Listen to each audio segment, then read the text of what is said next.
So we will analyze the literary elements used by Kurt Vonnegut in The Big Trip Up Yonder. First things first, we meet Gramps. And we know he is irascible, easily angry, and hostile. We also get our setting. We meet Emerald and Lou. And we know that their conflict is they have no privacy. It is a 2185 rarity. So that is obviously our setting, the year 2185. Now remember, Kurt Vonnegut would have wrote this story in the 1950s, so he was technically making this story about 200 years into the future. But for us, obviously less time. Not much. Another note we should take. Gramps Ford has the same last name as Henry Ford. All right?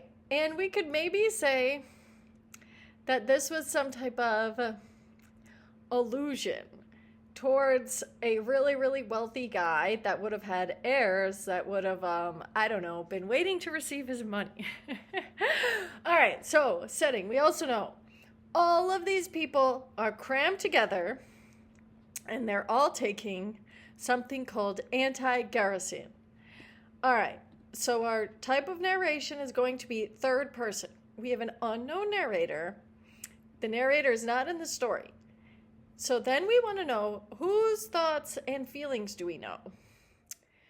As you already know, at the end of the story, we're going to know Gramps'. But throughout the story, like the first few pages, we're really focused on Lou's point of view. Lou nodded dully and found himself going away to the hallway. This is from Lou's point of view. He sees the 6 mattresses, the 4 sleeping bags, a daybed. And also, Lou is the one, he's disinherited for the 11th time. That's Lou's conflict, right?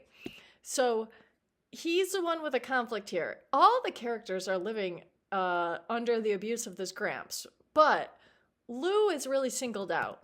Another reason we can say Lou is our protagonist, and how we know we have Lou's point of view,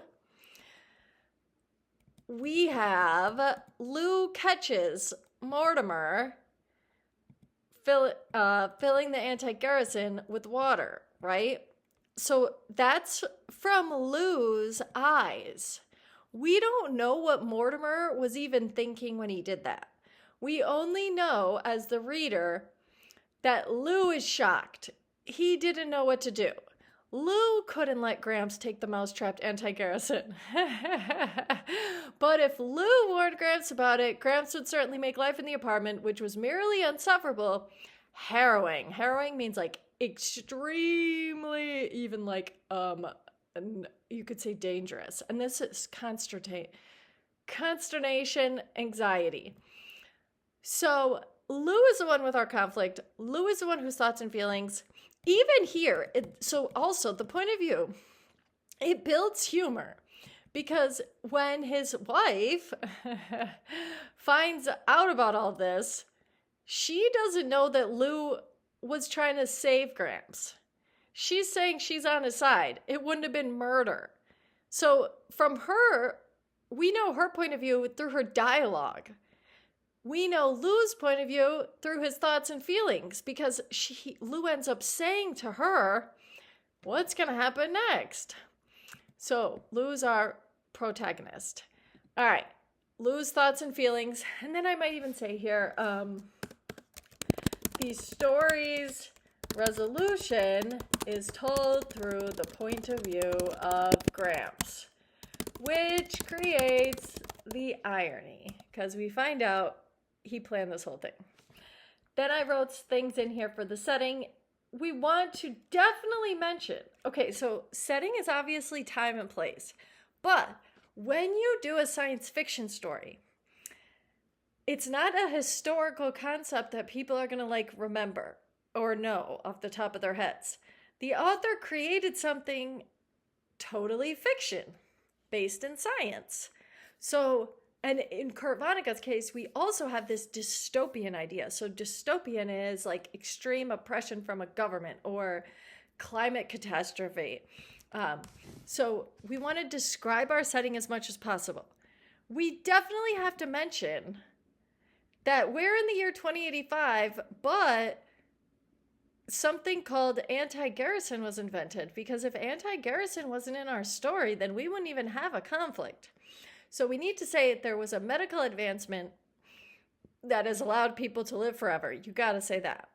So now we're talking about this severe overpopulation. We know that people are overpopulated, people aren't dying. But then we can also maybe start to assume here, if the hallway is used as a room, the apartment is so overcrowded, right? We can even add, the reader can assume that the distribution of wealth is not being equally dispersed throughout the generations. So the economy, it looks to be some type of stagnant, right? And then our characterization. Obviously, we have Gramps, this patriarch. He's accumulated a large amount of wealth, and he holds it over the heads of his heirs. We could say he's manipulative, he's greedy.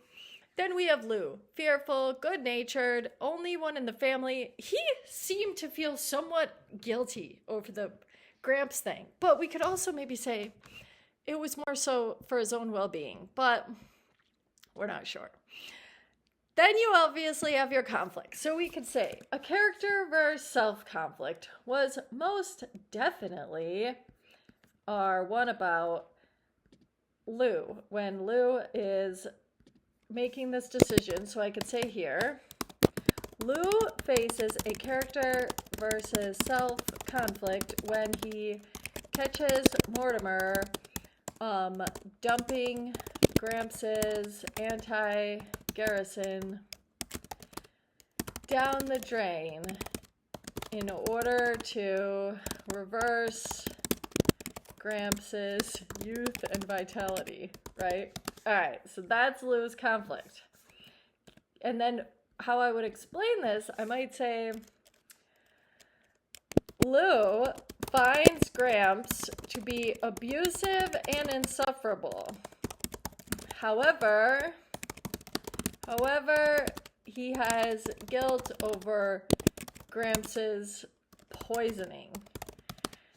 And then for our character versus character, you definitely have Lou versus Gramps, because Gramps appears to single Lou out and treat him with exceptional cruelty. Everyone has a conflict with society. Lou has a conflict with society because we could say because the priorities of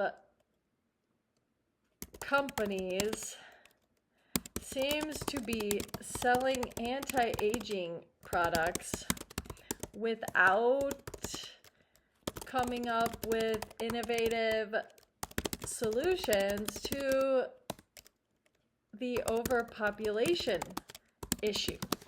So we could really say that the conflict overall is with a society that created an anti-aging product and continues to develop more.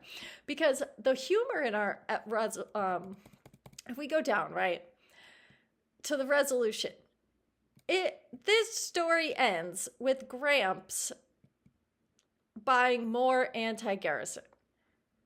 We could maybe ask ourselves, why are these companies that are advertising their products, why don't they advertise something for overpopulation or the food crisis? We haven't even talked about the food crisis. Wait, okay. So we could also have here, so your character versus nature. 100%. People are living longer than they're naturally supposed to. So we could say humans have, well, I'll say Lou in general. I'll use Gramps for this.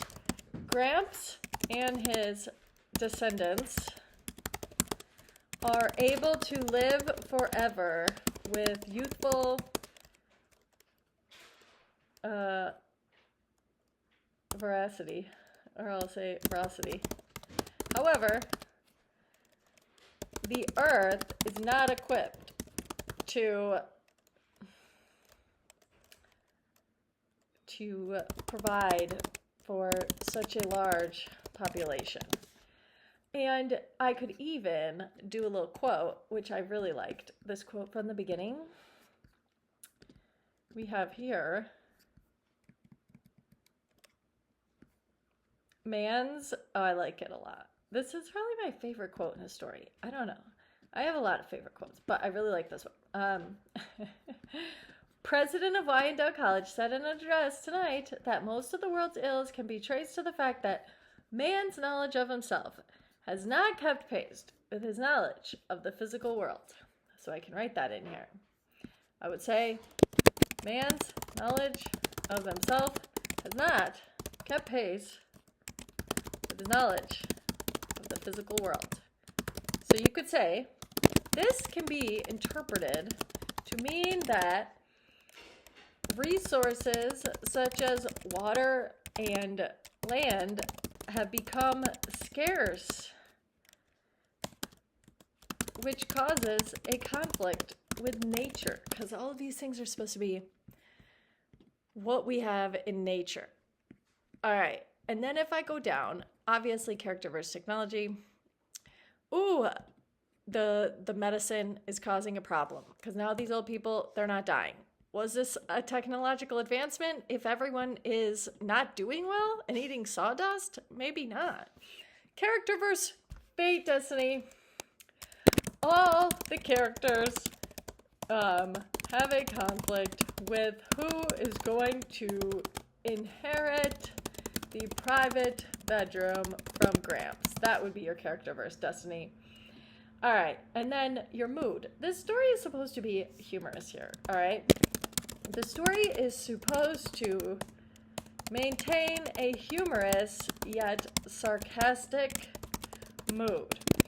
The idea of someone watching the same family on television for centuries is so mundane. It is humorous to readers. Even though we might worry that people would actually watch like the Kardashians for their whole life. The tone now, same here with the mood. You could say the tone of the story is meant to be sarcastic and humorous in order to make readers think about what could happen if people no longer died, I'll just say. You're always there. I was going to say you took a big trip up yonder. Lots of imagery. When Lou is trying to refill the anti-garrison, it is described as having a, where was it? He said it was a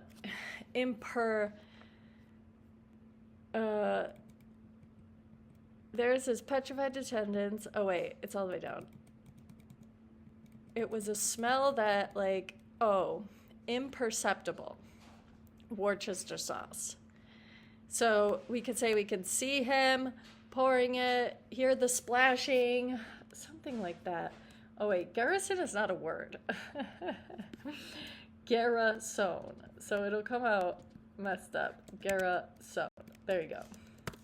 Okay, wait. When Lou was trying to refill the anti-garrison, it is described as having a distinct imperceptible smell, and the reader can see Lou scrambling to fill the bottle in the bathroom before getting caught. And then also you could say another example of imagery is during the family's brawl, when the police show up and everyone is dragged out of the apartment to jail cells. That's definitely, you can hear, see, probably not smell. Okay, then our symbols. That is a symbol. So like when this idea of the police can symbolize something in this story, because it's really strange that they just like burst into the house with like cameras. We have, after 2 hours of struggle, nothing like cops broke in, television camera, mobile units. That's so weird. And even with like ambulance driving them away, an hour later, films of the stages of the riot were being televised to 500 million delighted viewers. We could say that that symbolizes that this lack of privacy is not kept to the home. Everyone is being watched, even outside of their home. And then we could maybe ask ourselves, like, well, how does this happen? Well, we would want to say, if we knew that overpopulation was a big problem, policing this many people could be difficult. So we could make like an assumption that maybe one of the ways the governments make sure everyone's behaving is this threat of, if you do something, millions of people will see it because we air all of the crime on television. You could say that's a symbol. So I could say here, the police and the mobile camera crew could symbolize the story's authoritarian government. With such a high population of people, the reader can assume that governments needed to find more ways to combat crime. Obviously, the more people there are, the more likelihood people are going to be committing crime. And so we could say the police and camera crew symbolize humanity's lack of privacy in exchange for an eternity of youth. You have to trade. If you want to live forever, well, then everyone gets to, and you're going to have a big surveillance issue. So the police and this camera thing could symbolize the lack of privacy on a government level, right? So I might even say the fact that a camera crew comes to film the family's arrest shows readers that there is a lack of privacy on a home and government level. No one has privacy. That could be a symbol. The food, the sawdust cakes, and the honest-to-God eggs. So the honest-to-God eggs, he's the only one that gets them. Honest to God, they never see them. That's why it's so hard to handle the honest-to-God eggs, because they are eating egg-type processed seaweed. So I could put here for a symbol, and I'm making a symbol. These things aren't technically symbols. Also, symbols are supposed to show up multiple times usually, but with science fiction we can do a little different, because the food and the event with the cops and the camera crews coming, that only happened once. So I'm creating a symbol, a symbolic meaning. This story is not as well known as some stories, like a Victorian era story the symbols are kind of set in stone. But when you read a more contemporary or a science fiction story that isn't as widely read, you can come up with the symbols as long as you're using evidence from the text. So watch. I might say this. What if we say, I need to see it here. We're gonna say, the egg-type processed seaweed, the food in the story can be given a symbolic meaning. The egg-type processed seaweed and sawdust pancakes that the descendants have to eat symbolize the extreme inequities in the society. The honest to God eggs that Gramps is able to consume symbolize the wealth and power of those who were alive when anti-garrison was first invented. The food in the story symbolizes a person's wealth, status, and time on the earth. The older you are, the more money you would have. That's how we know that Gramps has his money. Foreshadowing, oh man. The fact that his earthly husk wasn't there is probably like our number one, I would say. When they find the note from Gramps, they say, but Gramps had left not his earthly husk, but a note. It is, or I'll say here, like, Vonnegut foreshadows that Gramps was not dead when he writes, but Gramps had left. And when he writes, but Gramps had left not his earthly husk, but a note. This shows, and I'll put here, this later is a clue for readers that Gramps was not dead, but rather hiding in order to trick his heirs into feuding and getting arrested. That was his plan this entire time. That is an example of foreshadowing. You could definitely find anything that was just a little hint that Gramps wasn't dead, right? Irony, that's what also builds the irony, the foreshadowing. Oh, our motifs could be the food. Our motifs could be the will. The pens. The pens are a motif representing how much the family has to do for Gramps in order to guarantee any means of financial survival in their futures, right? Irony. It is ironic that after being arrested and incarcerated,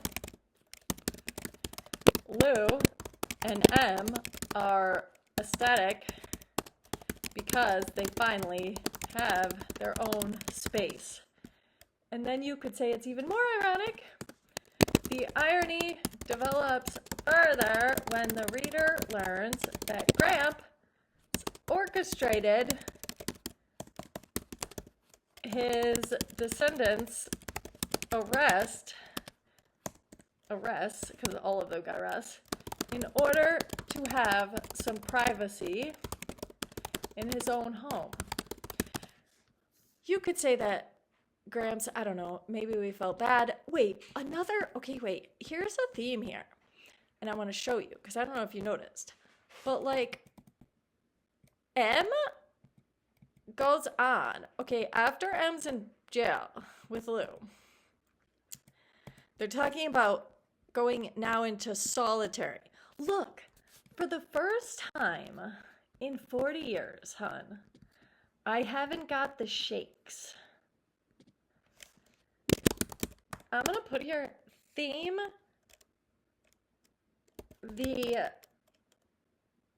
unknown health consequences brought on by a constant lack of privacy. Like, you're always in a crowded situation. Is that what she's talking about here? I don't know. You can think about it, maybe. I'm going to put that there like this. So that could be a theme. And then wait, it comes up again. I won't.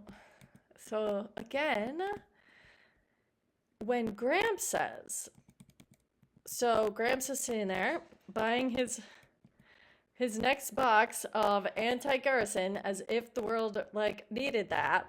So wait, he has all these ailments, right? Okay, wait. He's going to get it for a few dollars a day.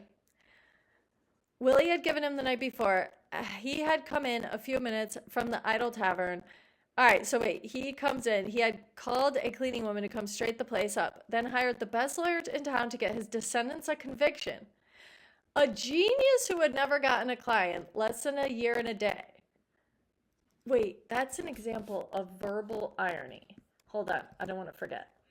I can say here, it is ironic that Gramps found a lawyer that he considers to be the best when everyone the lawyer represents gets at least a year in jail.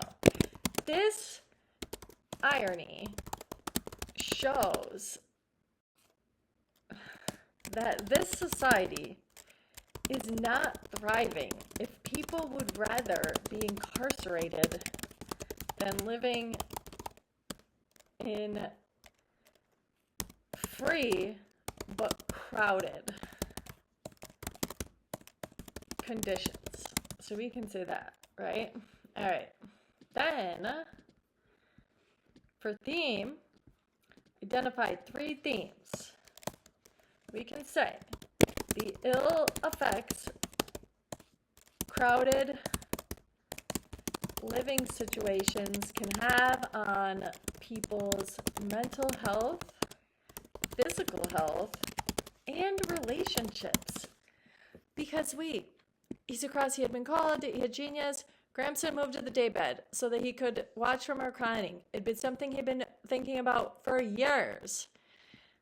Look, his facial muscles seemed to have relaxed, revealing kindness and equanimity under what had been taut lines of bad temper. It was almost as though his trial package of super anti-aging had already arrived. He smiled easily, rather than barely managing to lengthen the lips. Life was good. That's another one where Gramps has not received his new anti-aging. So we could say, theme, overcrowding creates negative health and social consequences, right? We can see that in the text. Vonnegut is telling us that, right? I'm going to highlight that. Like, this is important. And then, okay, if overpopulation and this overcrowding is causing society to have these health issues, Gramps, I'm sure there'd be others. We're inferring that these characters are like the norm, right? So if they know that these are causing health problems, why are they still marketing anti-garrison? Gramps is still buying anti-garrison. He doesn't seem to be making this connection. So that would be our literary elements for this. The ill effects. You can also say another theme is economic patterns of the elderly holding on to the majority of society's wealth. Because remember, if you look here, baby boomers are holding on. Americans have roughly 156 trillion assets. This can be give or take. Baby boomers have 50%. Gen X, 29%. Silent millennials, that's mine. And then my parents would be baby boomers. So I'm in my 30s, so I'm going to be a millennial. So my generation has 8% of the America's wealth. But then my parents' generation supposedly has 50%. So the idea would be when my parents pass on, they would give me the money. And now that money goes into the millennial pot. Now that money that my parents passed to me is now in the millennial pot of money. And then the more baby boomers that pass on, the more money would probably go into millennials or Gen Z, or I guess back into the government. I'm not really sure how that part works, but there's these articles if you wanted to read it. And I also included some from this Rich Dad, Poor Dad. A lot of people like this because this story is about the economy. So if you wanted to read a little excerpt from this book on financial literacy, and then maybe you could try to come up with an idea of like, why the Ford descendants? What happened? Because that was a very shocking story, right? You wouldn't think about ever like killing your grandpa for the inheritance. So we want to, what happened in this story? And then I also included an opposing view because some people will go against Rich Dad, Poor Dad. They think it's not good. So this is an article from, hold on. It's a real estate blog, and they're trying to claim that the Rich Dad, Poor Dad houses are not assets and people could be better off renting. So I guess you could read this article and see if the descendants of the Ford family might have been better off renting, if that would have been even possible. So that was The Big Trip Up Yonder by Kurt Vonnegut, and it reads as a prequel to To Be or Not to Be. I'm sure you've seen some similarities, and that'll be the next video.